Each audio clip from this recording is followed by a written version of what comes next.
Maður er ekki, náttúrulega þekkir Ungverjana vel, þetta er ekkert rosalega margir að spila með þér en svona hefur tekið eitthvað eftir umtalinu í Ungverjalandi fyrir þennan leik á morgun?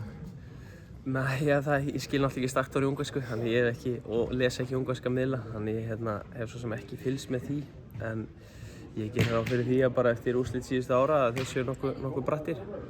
En hvað með ykkur? Við erum það líka, en þetta verður klárlega erfiðasti leikurinn hingað til og þetta verður þolinmæðisverk. Við munum þurfa að kljást við stóra og erfiða gæja, línunni og fyrir utan og líka nokkrir litlir og snöggir, þannig þeir eru með svona samblanda öllu, þannig þetta verður þolinmæðisverk. Hver er versta minning þín gagnvart Ungverjum? Hvar maður að byrja, sko?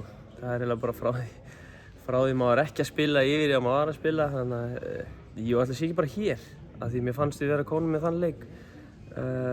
Vorum hann yfir í seinni og litum bara vel út, en svo fer einhvern veginn allt í baklás og ég sjálfur var lélegur undir restinni í þeim leik, þannig að það sé ekki bara svo versta. Það hefur verið lengi í þessu, ég verð að veikina það svona, mér finnst vera ennþá meira orka í þessu liði núna heldur maður oft sé áður. Finnur þú fyrir að það sé eitthvað að gerjast?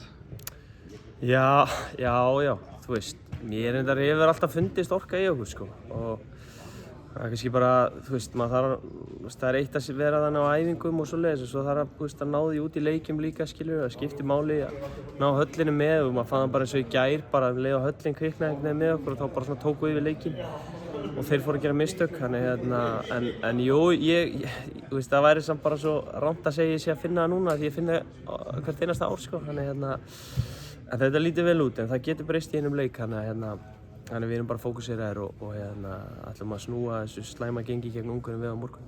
Þú fékkst tækifæri í byrjunarliðinu í gær en fékkst þú lítið að gera hjá þér en svo kemur Orri inn og ég held hann að skora 6 eða 7 mörk úr 8 skotum eða 7 skotum. Þetta er fljótt að breytast. Já, ég spurði Gísla mitt þegar hann kom með á bekkinn undir restina hvort það verið eitthvað persónulegt gagnvart mér, sko, því að ég held að Orri er búinn inn á vellinum í 2 mínútur og búinn að skora 2 eftir sendingar frá Gísla, þannig nei, þetta er líf hóndamannsins, þetta þekki ég vel. Það er bara stundum þróast á þannig. Ómar reyndar átti náttúrulega ekki mér eina stoðsendingu en hann ég reiknaði með að ég var aðeins sneggri en ég er. Hann bombaði 2 metrar frá mig í hraðarhlaupinu, það var þreytt en þetta er bara svona og bara Orri kom geggjaður inn og bara frábært fyrir liðið og við bara, eins og segi, þetta lítur vel út. Mér finnst bara að vera þéttir og góð holning á okkur en aftur, það getur breyst í einu leik, þannig að það er bara áfram veginn.